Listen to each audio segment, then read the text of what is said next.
বন্ধুরা, কেমন আছো তোমরা সবাই? আশা করি ভালো আছো। তোমাদের ভালোবাসা ও আশীর্বাদে আমিও ভালো আছি।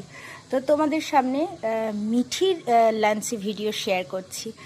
লাঞ্চই বলতে পারো, কারণ কি ও তো স্কুলে খায়।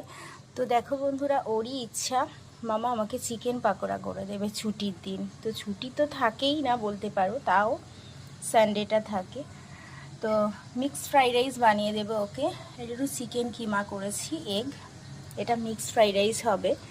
একটা লাঞ্চ টাইম খাওয়া হবে, আর এটা হলো একটা ছোট লাঞ্চ টাইমের খাওয়া। তো এই যে টিফিন কারিতে ক্যারি হবে। আর আটা আর ময়দা মিশিয়ে ওকে আমি পরোটা করে দিই, টোটাল ময়দাটা আমি দিই না। তো চলো মিঠির খাওয়ায়। আমি জানি তোমরা কেউ লোভ দেবে না, তো যাই হোক বন্ধুরা, দেখো অবশ্যই জানিও যে তোমাদের মিঠি মায়ের খাবার কেমন হয়েছে। তো চলে বন্ধুরা, টাটা, ভালোবাসা দিয়ে পাশে থেকো, সবসময় পাশে আছি তোমাদের।